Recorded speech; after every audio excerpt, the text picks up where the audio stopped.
Okay, welcome everybody. This is going to be an epic live stream. We're going to show you one of the best humanoid robot demos that's ever been done. You tell us if you think this is it. It is boring, 60 minutes, but if you watch this demo of the first kind of humanoid robot, figure 2, let's play it here, doing packages on logistics, but this is 60 minutes straight. We have Brett Adcock, the CEO, joining us as well. So I'm going to quiet this down. And Brett, tell us what we're watching here. Yeah, well, good. Thanks for having me on, guys. It's good to see everyone. Yeah, we're basically watching a full hour uncut of Figure 2 robot, basically doing small package logistics. So the task here is we basically have packages, like everyday packages that could be shipped to you, being sent down this conveyor line. We have to be able to identify a package, pick it out of the pile. The first task is to be able to basically orientate the barcode down. So there's on this kind of conveyor kind of to the left here, there's a scanner underneath.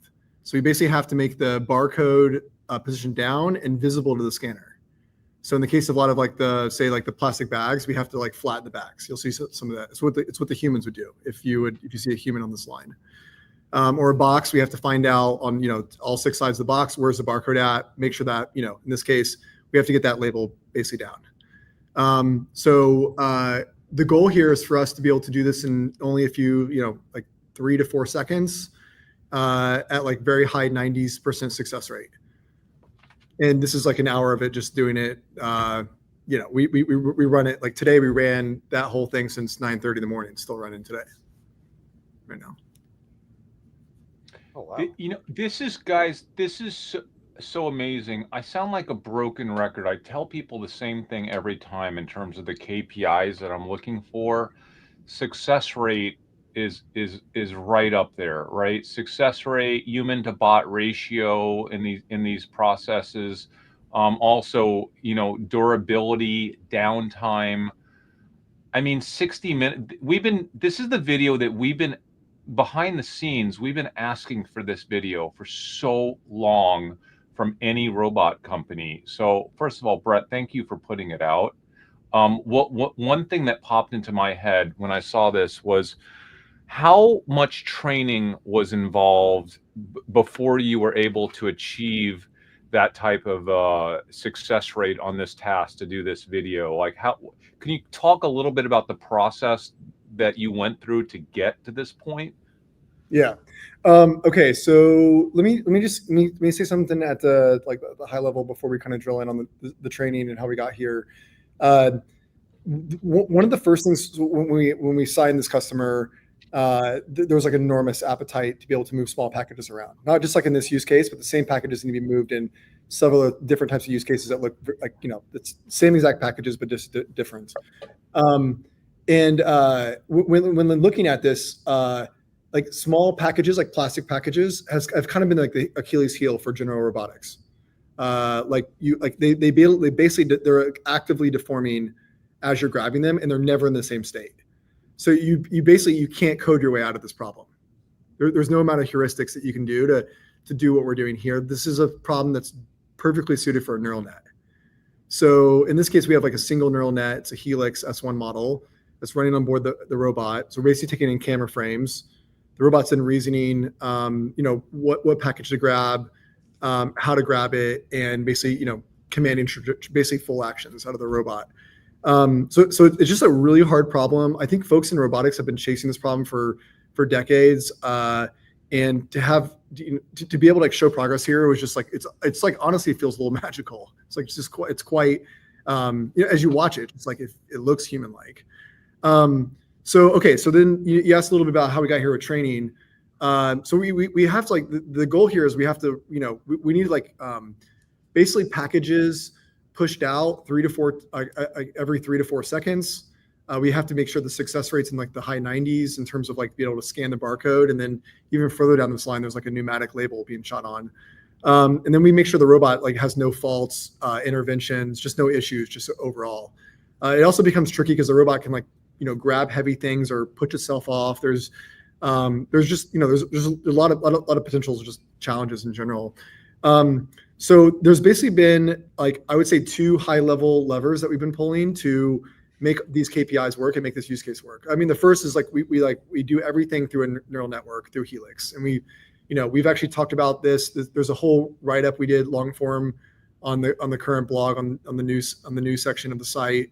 The person that led this, Louis, did a great job kind of laying out like basically how we got here, and I'll summarize a bit here. The first is we basically made like fundamental model improvements to Helix to be able to basically be able to do this.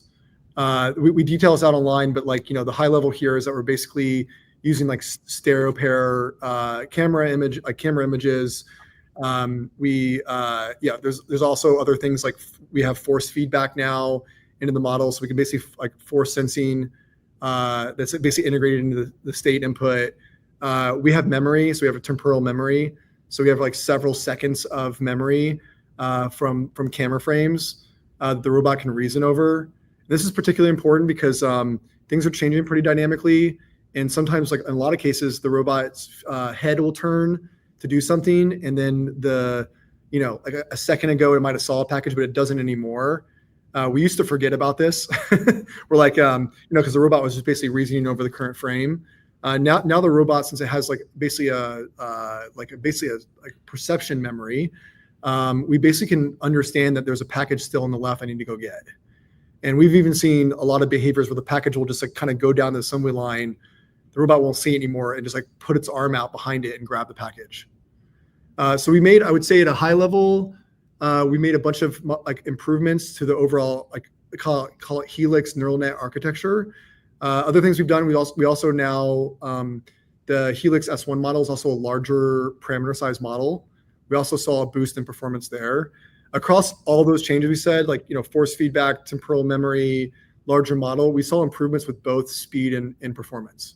Of just like just with these changes alone, we saw the speed go down, which like, the robot was faster, and we saw the success rate climb. Which is really great. And we have some charts on that on the write-up that Louis did online, and they're great. So that's the first lever, which is like, how do we make fundamental neural net improvements so that we can reason over the the observation data from the robot better to perform the use case. And the good news is for this is that we share those lessons that we like these improvements here are being shared on all Helix, on all robots across the organization. So as we're getting better about reasoning over like camera frames and having memory or force feedback or different size models, like we can basically use those advantages everywhere in our current in like other client or other things we're doing here internally, which is like a really important part of this. And the second thing is we saw a lot of gains on just like more data and more training, which is kind of like like train up more and put more data in the system. We also saw improvements in speed and accuracy from the model. So in this case, what you're currently seeing now, this is being trained on about 60 hours of data. So like, which is also pretty incredible that there's not like, it didn't take us 1 million hours of data to get to a point where it can do like human-like reasoning on this like small, like basically package logistics line. So those are like kind of the two knobs we've been turning overall. And I think one last thing before, I kind of put it back to the group is I just walked out from a demo where we showed this and we hit 3.54 seconds per package. I saw it for 12 minutes continuously. And that was from another improvement we did on the technology side, not like data or like, model training. We did on the fundamental kind of like the robot technology side to make those improvements. And another thing I'll say is that if you ever look at like the motions the robot's doing, currently today, there's probably about anywhere probably between a 4 to 5 times headroom in how much more faster we can run the actuators than what you're seeing today. So like, one guy online is like, I sped it up like 2 times. It feels like a science fiction film. I don't see any reason we can't get to like beyond human level performance, and even in this use case in the next 12 months in terms of speed. Now this was what it was. I'll ask, is this 80, 90%, 100% of human speed? And then what do you think is the ceiling for this task? And like, how would you go from here to achieving your ceiling if it's 110, 150% of human speed? Like, what will you do to get there? What will it take? Yeah, and you were playing the old video a minute ago. This you can see how much faster the robot is. Not just faster, but like just the package variety, the type of packages is also seen in there in terms of like new package types that were like flat, like more flat packages, polymer bags. When was this? Heavier. This was probably about 90 days ago. So this is 3 months. No way. Yeah, we filmed this 90 days ago. We filmed it right when I was working. This old video was 90 days ago, and you went from here, look how slow it is, just, tentative, to now this. Crazy. Yeah, it's crazy. Well, it's even faster now. I saw it in the lab. It's materially faster than this today. I saw it today. Also more successful, and it was handling a lot more variety of packages, which was also really cool. Can we get to that magic? Like I keep hearing 150% of human speed is possible for a lot of these types of tasks. Do you think it's true? You asked kind of like where humans at today and where are we going to. So I want to answer one thing. I see a lot online in the comments. We're doing like this, humans are doing this today. These aren't other. So like I just want to throw it out there. Like this isn't like we're making up use cases or something here. Like this is like the humans are sorting this stuff, and so the human rate that we're measuring is anywhere between like 3 and 4 seconds per package. The video you saw there was about 4.05 seconds, and then I just saw 3.54 seconds. The fundamental limitation here will be the ultimate peak speeds that the actuators can operate at. And we measure that on radians a second. You can also think about it in terms of RPMs, but the motors are designed for a peak speed that you basically can't push speed any further than the design requirements here for this. Now on figure 2, we have we're not operating nowhere near the peak speeds that we needed, like not even close. We're probably off by like 4 or 5 times in most cases. So then it's a question of like, okay, we can probably like speed it up, maybe in order of like 3 times or 4 times what we're seeing here. I think we can probably get to like, we definitely feel like now we have line of sight to get under 3. I think we might be under 3 in the next like 30 days, to be honest, 3 seconds a package. And I think, I hope we can be under like 2 seconds a package by end of year, maybe even further. So they'll operate much, much faster than a human. Like even seeing the robots operate, we've done some operations where we've like moved the robot at peak speeds. It's like scary fast. The robots will work faster than humans. And there's nothing besides software that needs to be done to enable that. And what's the human success rate? It's one thing if they're 3 to 4 seconds. It's something else if they're failing like 60, 70% of the time. Is it high 80s, 90%? We don't have like we're gathering more data now. The human success rate we see is generally on like roughly like 90% success rate in this line. We've seen new hires be like pretty bad, and we've seen experienced hires be really great. So the problem is it's not just like it's being able to really make sure the label's orientated correctly, and then it needs to be roughly close to center line on this line to be able to not only get scanned, but the pneumatic label needs to be shot on the other side. And sometimes that fails because the package is not orientated correctly. These are things that a robot will be great at because it just like follow the rules and never deviate. So we see about 90%. And these are set up so whenever there is a failure, there's a whole nother line to deal with that and triage that. So it's kind of nice for us. Like we can kind of like get in there. We're like I think we're like 95% much of the work we're doing now, which is like above human. We're a little bit slower than a human. At 4, what we showed you there, we're a little bit on the slower end. At 3.5, we're probably in like the average good human. And then anything beyond that is we're just operating much greater. You probably should compare it also between the first hour and the 12th hour of working. Yeah. Well, we also see we see a lot of people just take breaks a lot. Like they're bathroom break, smoke break, food, whatever, get on my phone. Like, it's just like, it's not, it's that really kills you. Robots just, in this case, the robot can be charging the whole time. So you can literally do 24/7 work and never leave and just keep working all day. And I just want to ask everyone else up there, Brett, you don't answer this. What are the 3 Ds Dirty, the 3Ds. dull. Dull, dirty, dangerous. Right. That- It's not an, it's an or. It's either Yeah. dirty, it's dull, or it's dangerous. This is which one? Dull. Dull. Dull. Right. Yeah. But And guys, because it's dull, you get what? About 100% turnover in these companies. Yeah. So Brett was talking about the new hires. The new hires aren't like once a year. The new hires are probably almost weekly. Yeah. Yeah. Which means if you actually look at the overall average, that's what you've got to be doing better than. You don't have to be doing better than the top human. You have to be doing better than whatever your workforce is able to do over the course of a long time. That's Scott, the real KPI. you don't even need to be doing better theoretically, but I think one of the biggest cynic questions, and it's popped up a few times in the chat already. I can answer it, but I want to give Brett an opportunity to answer it, because people talk to me about this all the time. They're like, but you know, these FedEx has ways to do this with automation already, or you can use robotic arms that are cheaper, that are more precision level multi-use robots. And listen, I have a strong opinion on why that is a bad way of looking at it. But Brett, do you have any kind of immediate feedback to people that say that here? I think the immediate, there's a couple of ways I would look at this. The first is that's not what's happening today.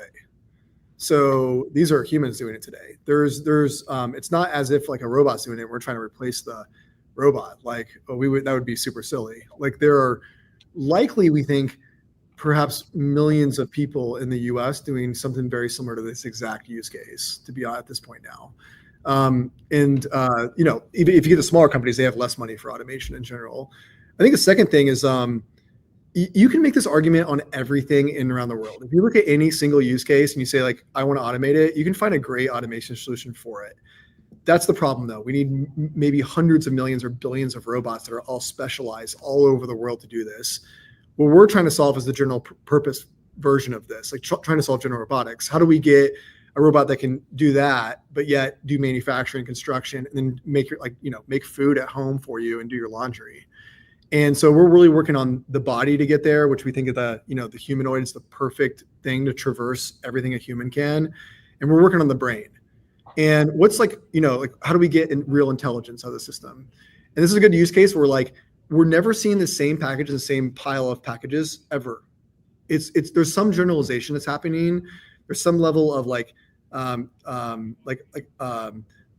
there's some level of representations that are being learned really well that the robot can overall generalize to. And one of the reasons that we love these type of things is we can start shipping product now and figuring out how to run neural nets, get them out to the world, make revenue, get the robot reliability great, get safety up, get cost down, get runtime, get the reliability of the system where we need it to do. These are things that are going to be extremely important for the right first mover, even for the home. So we think this stuff is extremely important to build these, the arsenal of technology that we would need to go from doing this to go from doing everyday things in folks' home as well. I think it's also important to understand that even in those cases where precision robotics with AI can solve a problem and do this task at 2x the speed of a humanoid, you're looking at a very tiny piece of the global market that actually has the upfront capital and knows that they're going to get the value out of those precision robotics long enough that can actually onboard that type of machinery. And that's why, if even today, the current machinery that's available today is not being utilized by hardly any of the commercialized industrialized world, because the majority of these types of facilities are smaller. They have massive issues with capitalization. They cannot invest in that type of equipment. And having a generalized piece of equipment that can do multiple things, that's expandable, where if you do have to close down your entire shop, actually have value a year later because they can be used for a million other things down the street at another company, as opposed to one type of equipment that does one thing that the second you buy it becomes essentially worthless if you have to pivot as a company. And so I just don't think people understand that even today we have manufacturers that are using equipment that's 50, 60 years old because they can't even afford the stuff that came out 20 years ago because it's precision and they can't make that type of commitment. And there's a huge difference with a generalized bot that can do 100 things for you throughout the course of the day. I think like to add to that too, like the neural nets like really like this like transfer learning that's happening across all these different various things. Like this is all going to pre-training, like all this data. And we're going to train Helix to be better and better at just not only this task, but every future task that it ultimately sees.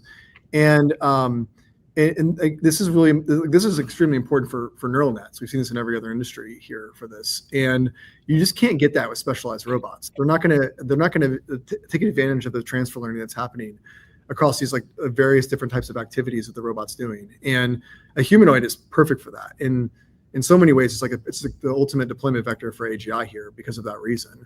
So it's like this is going to help us be better at the next use case that we ultimately do in logistics, and the next one. And some of these parallels you'll see for things in the home and even other industries. And so like basically like figuring out how to get the body is one thing that can be general purpose, and then the brain that can traverse all things that the human would do in the real world is what we're working on. And you just can't get that with special use robots. Yeah, I think I'll go one better than Chris on that. Is like, if you could do this with a one-arm bot and a camera and an end-of-arm tool or gripper, it would have already been done. As simple as that. It would have been done already. So if it's that easy, where are they? It's a hard problem. It's as simple as that. And it's also not worth it because 500,000 robots are sold a year worldwide. They don't sell 500,000 robots. They sell 500,000 robots one at a time. Each one's a special use case. It's just too expensive to be able to do it with a special purpose robot. You need one that's general purpose, that's easy to program. Yeah, Brett, I think one of the other biggest misunderstandings in this space, because people see videos of all these robots around the world, Chinese robots that came out of a new lab, and some of them look pretty cool. Could you help, because you work with some really, really big customers now that you're starting to engage with. Can you help people understand outside of the bot itself how much other work is involved with starting to transition the largest employers of physical labor to bot labor, everything behind the scenes, the logistics, the fleet management, the processes, like that? It's not just about building a robot in a lab. So it's kind of like the difference of building a really cool kit car, which a lot of people can do. Like you have two guys in a garage that can do that, but building a car company is a totally different beast. And I think people don't really understand what's happening behind the scenes at companies like Figure that differentiate them from this random company with a cool robot that they saw a video of on YouTube. Yeah, I think one thing that we say a lot here internally that will really help cut through this a bit is Figure's, there's a lot of other like companies out there that are kind of like dancing around or doing box jumps or backflips or running around in the like woods or something, like or running a race or something. It's like we're here to sell work. We're here to sell human-like work. And that's going to be human-like work in logistics and manufacturing and construction and healthcare. It's going to be human-like work in the home. And that means you need output. You need like a robot to go in. You want to speak to it ultimately. And you want that robot to be able to do everything you can say, you ask it to. That's what you want it to do. And you want it to do it fully autonomously. You don't want any human in the loop for this, or it's going to be impossible to scale. So if you have that mentality, what you really don't prioritize is are things in the roadmap that are not that are not axiomatically driving to that ultimate solution. We're not doing box jumps and backflips. We're not dancing. We don't want to sew. We don't want to play the piano. We don't want to do anything like that. It's silly. We want to basically like get in the market and do human-like work and output at speeds and performance we need so that our customers, whether it's a home or it's like, a big logistics company or manufacturing company, see ROI and see value from this automation. And so we've set up the whole organization starting from like basically the vision for the company and the mission where we're headed to the product design and how we how we engineer the actual product itself, like the robot, and then ultimately how we develop the systems and processes to basically deploy that, which you kind of hit on, into market, which is like enormous. We have a whole facility here just for like just for fleet operations testing here at Figure, just to make sure we're really ready on the new software releases out into market. And here's one of our facilities is BotQ, which is right across the street from here. We're basically which is our production manufacturing facility for Figure 3. And we already have Figure 3 robots that have been built at BotQ. And we're working now on, further building out the rest of the building and trying to scale to thousands of robots, which we're really excited about. So I think like if you look at it with that lens, Chris, like there's like we don't really care what our cameras look like or what our hand looks like or like all of this stuff. We need a robot autonomous agent to go out and do physical work, and I think we're not seeing enough of that in the market. We really like Figure here, like we pride ourselves and we think of ourselves as like ultimately how well can our robots do autonomous like use cases by itself and drive ROI to the customer. And we're just not we don't see that in the market. So and then when we walk into the customer site, they're having basically a labor crisis. Like they just can't figure out how to find enough humans. The turnover is extremely high. All of our customers cannot, any customer we talk to cannot figure out how to automate fast enough the things that they want to do. They can't build everything from the ground up greenfield again. There's not enough custom robot solutions that they could put in to really make that work in a timely fashion. It's really expensive. So we really hope that we can be over time this generalizable solution we can put in for automation in both the workforce and the home. Brett, one of the things I noticed from the data was that the accuracy really improved when you introduced the state history and the force feedback, and that was really interesting. I wonder what kinds of physical improvements that would certainly for this task that you would like to see that would improve this. Is there anything from a physical standpoint that would improve this task? And then the second part of that is my package there is the red one in the back. Can you ask Figure to grab that one? Yeah, that package is never getting out of there. That's stuck there in perpetuity. Okay, let me think about some of the physical things. We've made some enhancements now to Figure 3 that I think will really like yield dividends even in this use case. For instance, one is we actually doubled the finger speeds from Figure 2 to Figure 3. Much of the limitations we're going to have in speed here is going to be on the fingers, being able to open and close fast enough at high rate. We didn't see that in other use cases we had. We just didn't move the hands that frequently around. You probably won't see that. We saw it. It was that was one. Two is we made like a lot of improvements on the cameras. We actually custom designed our cameras for Figure 3. They're incredible, and a lot of those improvements will really feed really well into some of the neural net architecture that we have for Helix. And also we've made some, I would say, pretty impressive improvements on hands as well. So these are all things I think, what I'm seeing, now, Cern, is like the design roadmap for us is to move through the world in terms of like range of motion and speeds and payloads, or you can think about that in torques, more similar to a human over time. That's the game here. It's not like sitting back and saying, can I do this differently with a claw or 3 fingers or no head, things like that. That's not the game. It's actually opposite. It's actually we've designed the world perfectly for humans. So we are weird. We look weird. It doesn't matter. You can't argue if I see a lot of arguments online about is the human the right form factor? It's the wrong question to be asking. It's just we are who we are, and then we built this whole world exactly to interact with a normal human, non-expert human. And if we're way too short, we basically can't interact with our world really well. And so we basically need over time to make the robot, from the product design perspective, it just needs to be able to have the range of motion speeds and payloads or torques more similar to what we call an average human. That's so we can get as much of the distribution of physical labor that humans do today within a general purpose machine. If it's okay, Brett, I'm going to spill the beans. I'm going to share what Figure 3 looks like. I know you told me not to, but I'm gonna anyways. This is figure 1 on the left. This is figure 2. Get ready, guys. This is figure 3. Oh, Brett. When are we going to see figure 3, Brett? Yeah, so we actually have so we weren't like supposed to walk figure 3 for like several more months from now. Like the last, like, you know, to be honest with you guys, the last 2 robot bring ups was like super hellish. We like just nothing worked. Like you know, just like you know, especially figure 1, we had never built a robot as an organization.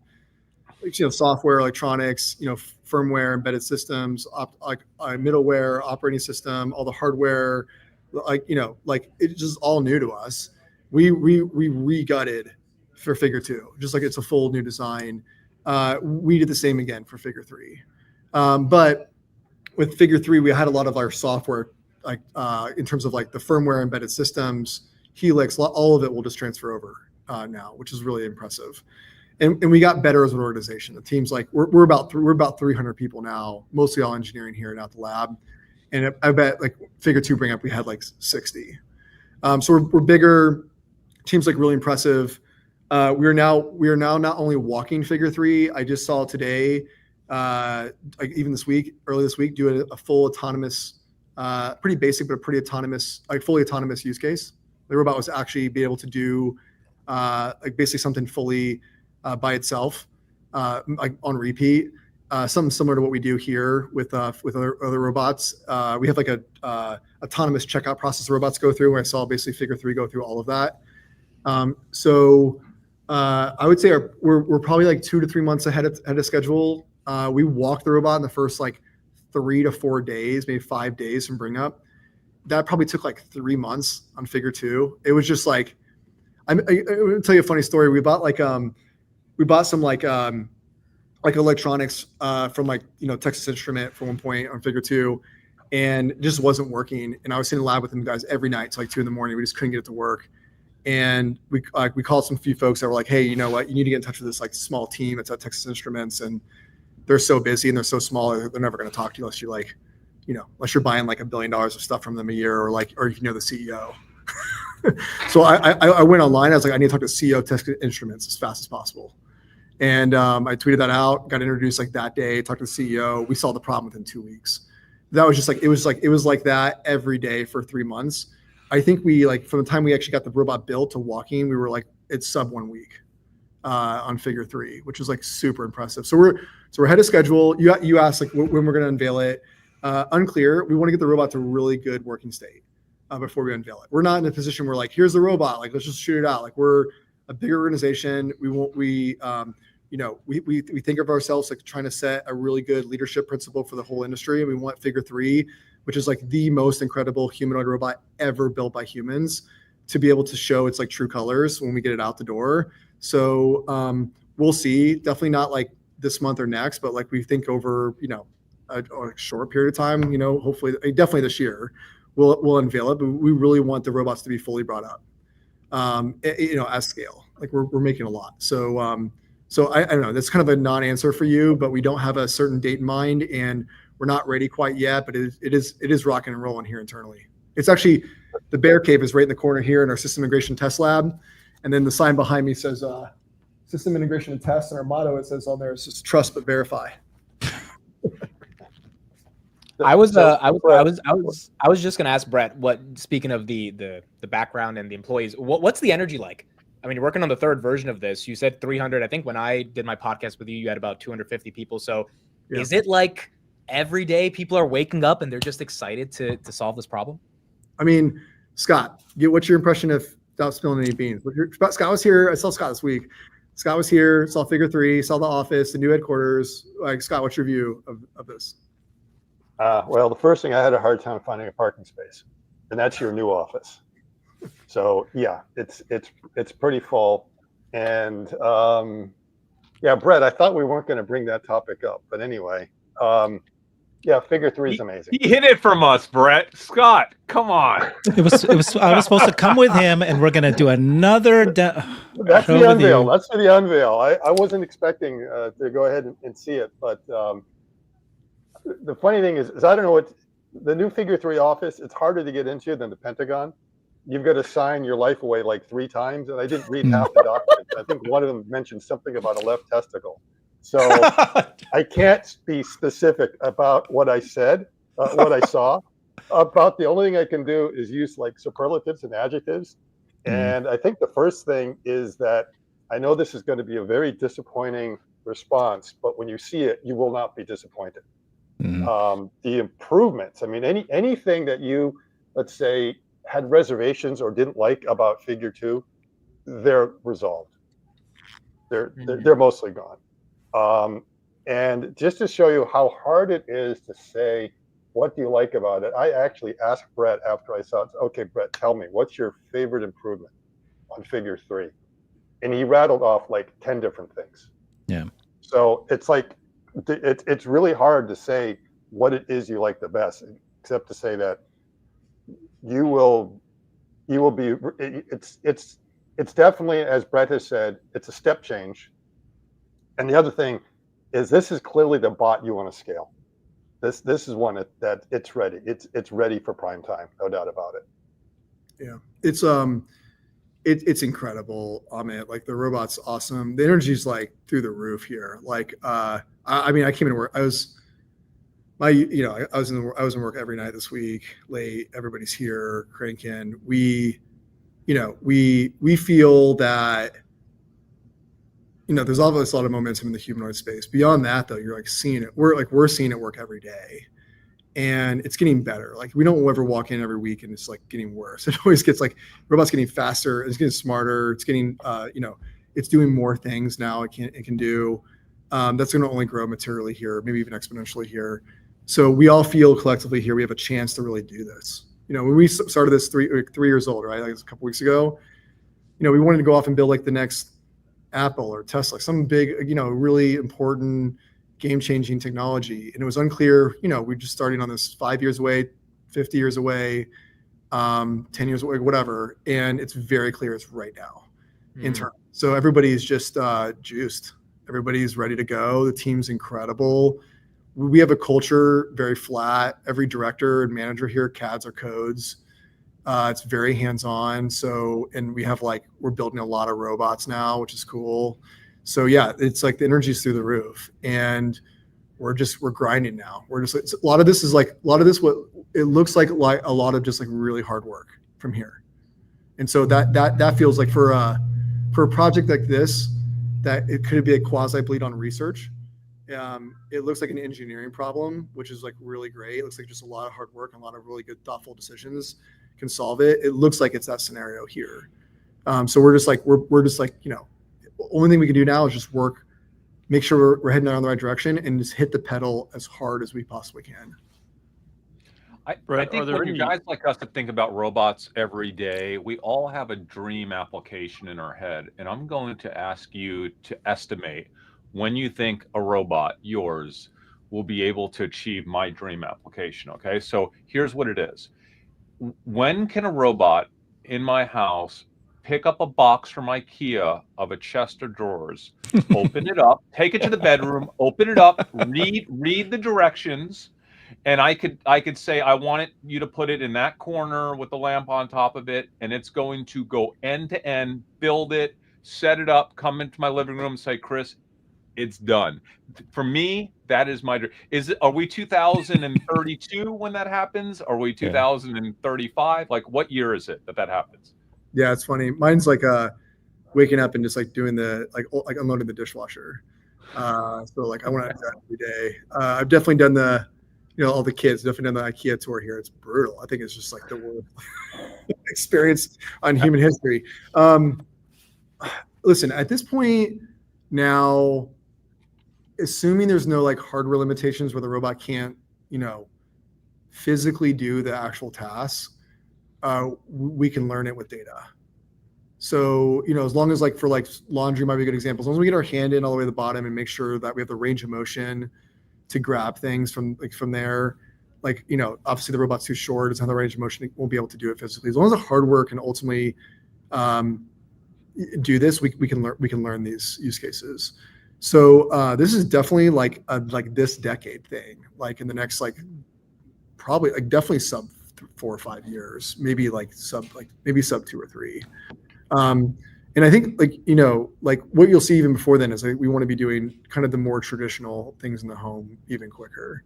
I might do that a couple times a year, and that's pretty brutal. But the everyday stuff of laundry and dishes and cleaning things up in the home, we want to be doing that every day, constantly. And I would say those are probably even easier things overall than putting that Kia thing together. But I don't see any reason why a robot, certainly a robot will be able to read the instructions well. It's a more of a matter of just being able to manipulate in subtle generalities that'll need to be done to be able to plan those actions for the robot. I think those are all learnable things. This is physical AI. This is neural net first. And I want to show you the demo that I found to be the most mind-blowing. And you can explain to us kind of the neural net that accomplished this, right? Because it needs to know what it's doing. And this is the one I'm talking about. So this robot is working, as we've been seeing. This guy walks up, puts his hand out, bot knows, understands, does it. And is this kind of a learned behavior? Did it just do it on its own? And it's the same neural net, right? You didn't train it per se. Can you explain this? This is just brilliant. That was crazy, by the way. When I saw that for the first time, I almost dropped my phone. I was like, that's the future in front of us right now. Yeah, it's crazy. That's Louis. That's who led the project here for this this development work. And he's great. This was learned. There was some of this in training where the robot was handing things to humans, and that was learned throughout the training. And to the extent we stick our hand out and sit in front of the robot, it'll hand you the package if it has it. It'll do it. It's amazing. It'll do it. Anybody walks up and does it, it'll do it. The robot now will even raise its hand up if it needs more packages or more help around it. So, watched it. We're operating on these new chutes that have packages that need to be pushed down, and the person up top puts all the packages in and pushes it down, and these very large chutes, and the robot needs more packages, raises its hand, and then you just put more packages in front of it. It's unbelievable. There was one part of this demo where the bot looked like it was thinking, and it goes, "Oh, what am I supposed to do?" And it was so cool. Yeah, sorry. Yeah, no, I mean, one thing you see, it's not perfect too. We made some mistakes throughout the whole thing. But what we're seeing is those mistakes, they're coming down asymptotically with more data and more training. The robot's basically just out of distribution, and it's just a matter of more data fixes all these things. But for the most part, the robot just works pretty nominally the whole way through. And it looks in some way it looks like a human suit, right? It's crazy. It's got human type gestures of patting the polybacks down to read them. We want to be able to interact with humans really well through both speech to speech reasoning, but also in this case, if humans walk up and want certain packages from the robot you should be able to point, or you should be able to ask for things, and the robot should be able to hand you those. Brett, at this point, what kinds of breakthroughs would you be hoping to see? Would it be to do with maybe simulation and training? Would that be helpful? Or I'm just curious as to what kind of breakthroughs you would wish for. Yeah. We have some things we're working on that we think are going to be really important. Trying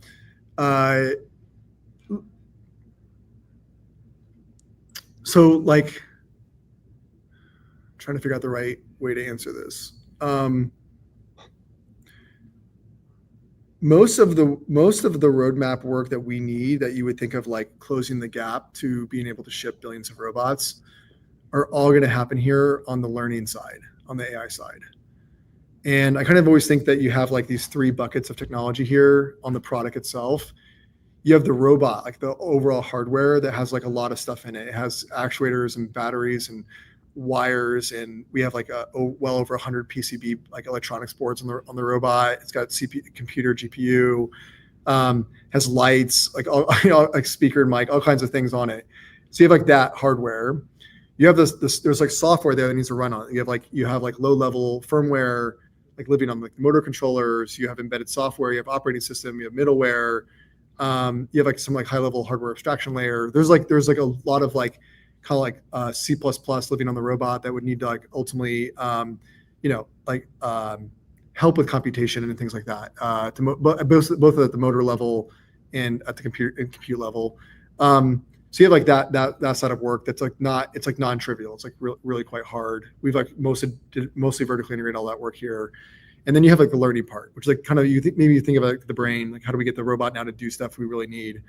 I would say at this point, like if you had to like make a generalization or like make a statement here, I would say you like the only limitation we have is on the learning side, and then from there, like the only limitation we really have is like how do we do like at scale data collection, and because the robot was doing like BMW manufacturing work before. It's the same robot that was moved over. 90 days later, it can do this stuff now with small package logistics. Nothing changed. We didn't change any of the first two, right? Helix didn't even we improved Helix, but like we used the base architecture when we were first training it. But just the only thing that was an input there was just data. 60 hours of data flowed into it to Helix. So the beauty then is like, okay, how do we need training data? The best thing we have going for us for a humanoid is we have like we're like basically we want to learn from humans. Like it's pretty simple. Like we look like a human. We want to walk like a human. We want to grab things like a human. We want to do human-like things. So humans are our training set. And the goal is like how do we capture that effectively and scale that really well? So we're spending a lot of time on that problem now internally. And like a general robot arm doesn't have this luxury.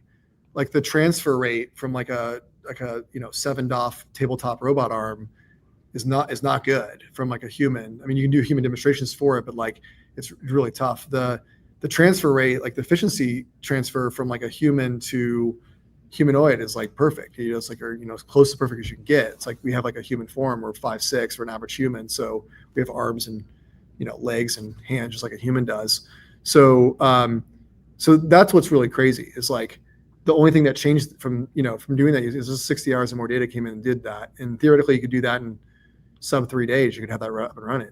I mean, you could parallelize the collection and you can maybe do all that same work we just did in sub 24 hours. Maybe like you have to do training. So maybe like, within a few days you could get that spun up. And in that case, we think we can ship, over time, you'll ship millions of robots to do like small package logistics like that.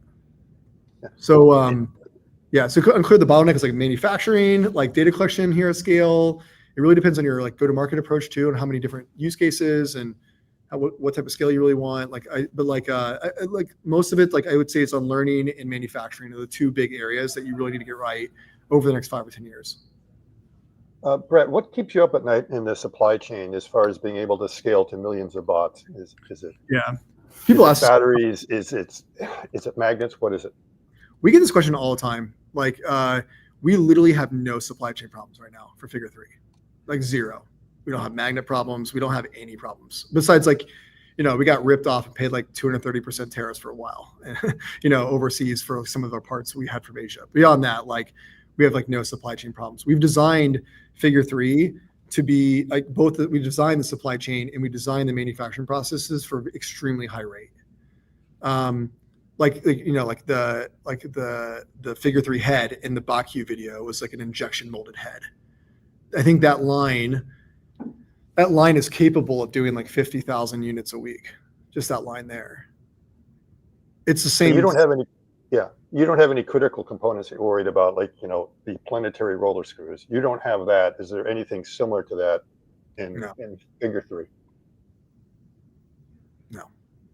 I don't know where it would break at. It's certainly not at 1 million. It's certainly not at 10 million, but it could break higher than that, but you'd have so much time to fix those before you can manufacture that many volumes. We have no supply chain problems. We could, that's just not the limiter. We have no issues there today.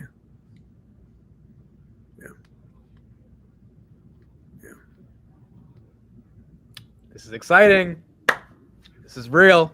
It's happening. It's really freaking happening. Yeah, I think that there was one part of the video, as the robot got a little bit flummoxed trying to figure out what was going on. Do you want to sort of address that and what was going on and how you're thinking of fixing that in the future? Also, I'm happy you guys left that in there because it really did feel authentic to see the mistake. Yeah. I mean, yeah, the robot, we see these like I saw these today, like 90 days ago, the robot's basically out of distribution. Based on its like proprioceptive state and its environment. It's like not sure what to do. And it's a learning problem. It just needs more data. And the reason the success rate and speed have been climbing is because we have like less of these that are happening with more data. And this is just a data thing. The robot's just data starved. It just needs more data to solve this. More data fixes that problem. Now you see it starts picking up. Once it gets through that bottleneck, whatever it is that kind of confused it, it just goes right back to normal speed. Yeah, totally. Yeah, I think this is a data thing. The data will work all those out. You won't see those anymore with enough data. I mean, it's 60 hours. You want to be collecting and deploying robots into like hundreds of thousands of hours. You know what I mean? Like it's just like we're at the tip of the iceberg in terms of like how much data we would want for this, at real scale. So like we feel extremely confident. You'll see all those approach basically zero with more data. You just need enough data for the system. Can you use this as data to help the robot train itself? Of course, it's what it's using. Like as we deploy, that's like what you want, a fleet of robots going out, gathering data, gathering good and bad data. Things are going good and wrong, and you want to be retraining on all this. So it is helping your data flywheel then. It's not like you have to go back and keep on teleoperating everything. When it figures out what the solution is, you're now feeding it back in there, and it's just improving the net. You want the whole fleet of robots to be taking all this data back into pre-training. Like, like there's, that's the game. You have all these model traces that are happening and, getting better over time, and you want to bring these back in. And, so this is why it's so powerful for a humanoid robot to get things out to the world that do useful things at scale, because the robots will be getting smarter and cheaper. And we've never really seen anything like that besides humans in the world. Like our computer or phone, things like that. They're not getting smarter over time. They're certainly not getting cheaper. It's like making it more expensive. But humanoids will be becoming cheaper and smarter. And it's a situation where you don't want the dumb employee at work or in your home. It's dangerous and it's not great for ROI. You're gonna want the smartest robot. The smartest robot will also be the cheapest robot, and that'll be the group that can get robots up to scale. That's the plan. That's the winner is like who can hit 100,000, who can hit 1 million units in the market as fast as possible. That's the winner, and that's a first mover advantage. And speed means everything here. So, you want to be making, for every year of progress, you want to make an equivalent of like 3 or 4 years to other groups. And that's why we're pushing pedal to the metal as hard as we can now, is because we have a path now to really ship a lot of robots. So we're just trying to make that happen as fast as possible. And Brett, you think the AI training across a lot of other companies that are in the space inevitably will become the same, which is why you're focusing on first mover advantage? Or do you think there will be a unique difference that Figure has over all of them, along with being first? Oh yeah, I think you need so a few things you need right now. You need hardware. Like if you had great AI, you can't put that on a Chinese robot and put it in the US. It's not going to happen, or Europe. And you can't put it on a Roomba to make your coffee. So what are you going to do if you have great AI? You're screwed. You'd have no distribution. You need hardware. And the hardware, worse. The hardware is high dimensional, extremely complex. Everybody that's ever tried to do it's failed in the last 30 years. So it's like the hardest industry, maybe one of the most top 5 most complex pieces of hardware humanity's ever built, and you need it. And so you have to get the hardware. You have to get the AI needs distribution. You have to get distribution. You have to solve that. And it's got to be cheap. It's got to always work, and it's got to really never fault or fault very little. And it's got to be able to run the neural net on it really well. And then you got to solve the AI stuff really well. And this host, this vessel, and the AI, they need to be co-designed together. Hmm. The way you design the hands and the heads and the observation space of the models, and the data being collected on like in domain for the robot need to be tailored to each other to make the AI run really well. Like AI is not going to run well on shitty hardware, if you put it that way. It's just not going to work. You can't make shitty hardware really great, or even mediocre hardware for humanoids. Right. Humanoids are are like tiptoeing this line of, if it doesn't work very well, it doesn't work at all, because we're balancing, we're moving so fast. Like if you think about every joint as like has like 40 joints, they can all spin 360 degrees. It's like 360 degrees to the power of 40. There are more states there the robot can be in than atoms in the universe by far. So it's a really tough technology to control. It's a very dynamic. The dynamics of it are really tough. So you need the AI really well right. You need the hardware really right. And then another thing is, like, we're just not seeing other groups do that well, like for long periods of time. We're not. It's a really hard problem. So I suspect there'll be like one or two groups outside of China that can really figure us out, and there'll be a couple groups in China that can really figure us out, and that'll be it. It's just too difficult. And people think this AI thing's a commodity and they'll put on any hardware. It's just a fool's errand. It's just the wrong way to look at things. Guys, Brett's given us twice as much time as he was supposed to, and I don't want to make him have to excuse himself. Brett, this is awesome, man. Like this is what this industry needs, because like we just really need to get out there and just have real conversations about this stuff, and not being promotional, just talking about what's really happening behind the scenes, because there's just a lot of misinformation out there. And I think people are totally skewed with, what they think is important in this space. And I think we've cleared a little bit of that up today. And man, that video was awesome. Next time it should be 3 hours. So yeah. We might be the only ones willing to watch it, but we will. You can put out a 20-hour video and we will watch it end to end. It was a really important piece. I want to state that if you're watching this and you don't understand how important this was, the difference between putting out a 30-second video clip and a 60-minute video clip is like in a different universe. So thanks for putting that video out. I think it did a lot for the sector. And hopefully this is not the last one we see like that. Yeah, no, like, thanks. You guys are great. So thanks for having me on. We'll keep pumping these out. We'll keep pumping out more stuff. We're just trying to, we're trying to run it as hard as possible. So this is just the beginning. Like, things are, I saw this weeks ago. We got a lot of stuff cooking. So yeah, I appreciate you having me on. I do have to run right now, but yeah, I appreciate you guys being here to kind of like convey to the world, like, what this looks like. But this is coming. We're excited to keep building, and yeah, appreciate you guys like helping to kind of educate the whole industry. Dude, let me just tell you, you've got a lot of people that are excited. Every day I'm getting questions. I'm sure you guys are as well. Figure, what's going on with it? Like, people are really following your journey, and it's incredible to see. That's great. I mean, we really came out with like a kind of like direct to consumer, like almost like building in public for Figure. So we really don't go to press and stuff. We just try to like really tell the story. And I think it's just good to hear that. And since and that's been building, which is great. And hopefully we can bring everybody along for that ride here into this and be super transparent. So anyway, all right, I got to run. Thank you guys for having me on. It was a privilege. Talk to you soon. Thank you, Brett. Thanks, Brett. All right, bye. You guys want to have final words? Scott, what's your thinking? Well, yeah, again, I actually got to go because it's my dad's birthday, so I got to get out of here. Thanks, Amit. Okay. It was awesome. Thanks, Amit. Thank you, guys. Yeah, just final words, yeah.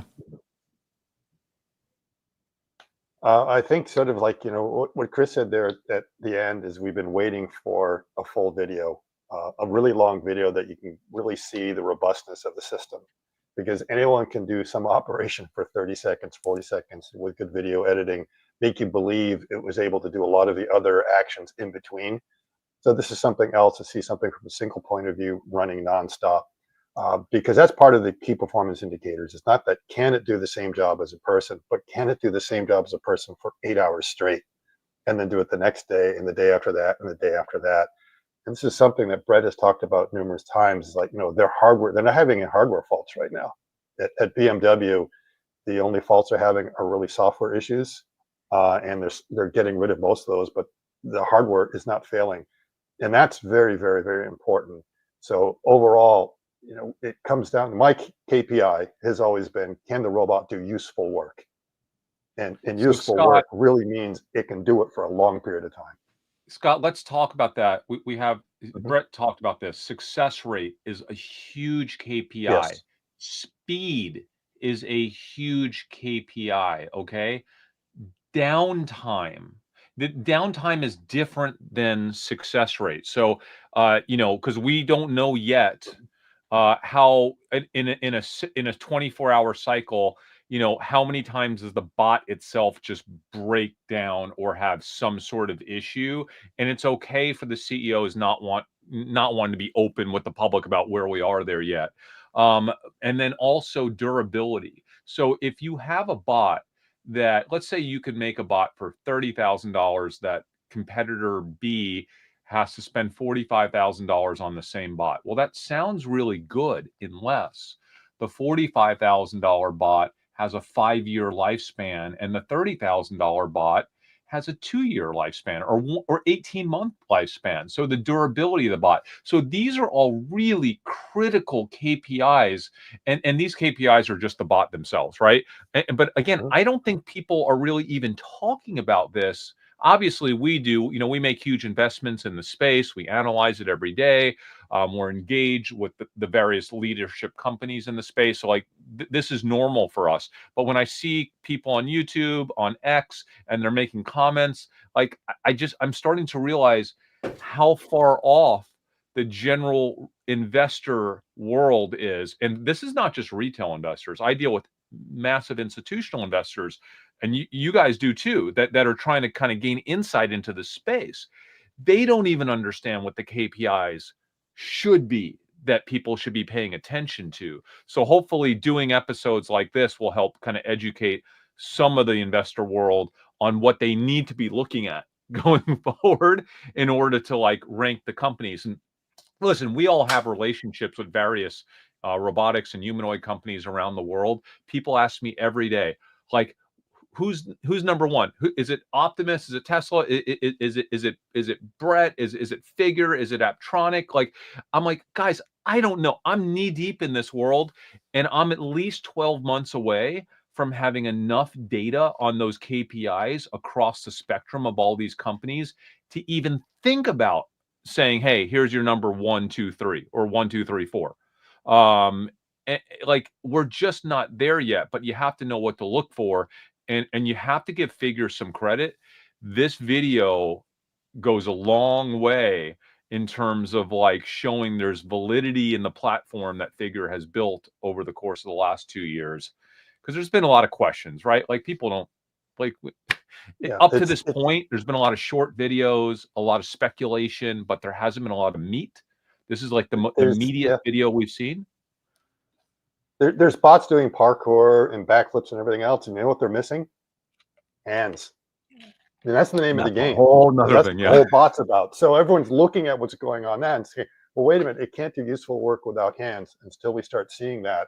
So this is really, in some ways, they've really lowered the bar, because this is like the most boring of all the videos that are out there. We want to see people lower the bar even more. Give us a 2 or 3 hour video of your bot doing some task nonstop, reliably, so we can get an idea. Can it do it? What's the success rate? What's the speed like? Is there a failure rate? And the other thing we need to know a little bit about is, you know, like you say, downtime and repair. This is a joke I made a lot of time, you know, the bot of Theseus, that if you have to keep on replacing the actuators in your bot after a year, is it still the same bot? So you want to make sure that you actually have robustness. Now, with these bots, it's a little bit different. Industrial bots, they had a hard time when they were putting them in. Everyone's afraid that bot goes down or that robot goes down. The whole line goes down, and everyone's like panicking. It's like, if that is not running, the whole line is down. So you had to have really high uptime and everything else, a lot of maintenance, because you couldn't just swap the bot out and do something. With these bots, maybe you can, but still, you want to make sure the line is not compromised because one of them goes down.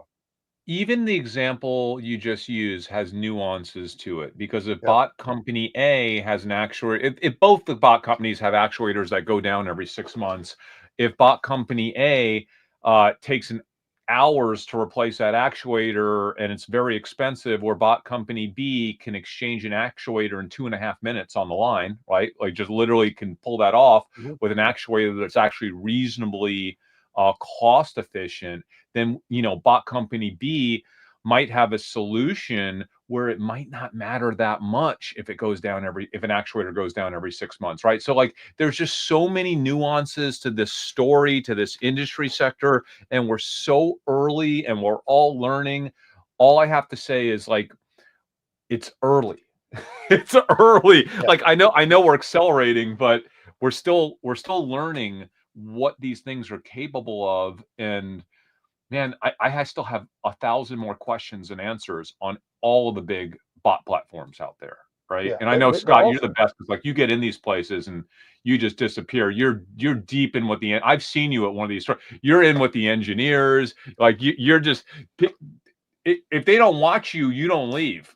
Okay, you just won't leave these companies because you're so inquisitive and you actually know what you're looking for. So I like it when we do these site visits and I could just kind of stand behind you and listen to all the questions you're asking. That's how I learn on this stuff. What's going to be interesting is a lot of these bots already have a certain amount of built-in redundancy. And we all know that, you know, if we sprain our ankle or knee or something like that, we can still keep kind of going. We just kind of push through it, something like that. And at the end of the day, we're all right. So it's possible the bot could be sensing that, oh, one of these actuators is going to go down. So I'm going to take a different way of doing a job. I'll slow down a little bit, but you're going to know about it, but I'm not really going to compromise everything until someone can come in and do it, which is a lot different than an industrial arm, because you lose like one axis on one of those arms. You can't do the job at all, period. It's down. So there will be, you know, it's going to look like one of those heroes in an action movie, you know, gets shot, he's limping along, but still able to do the task.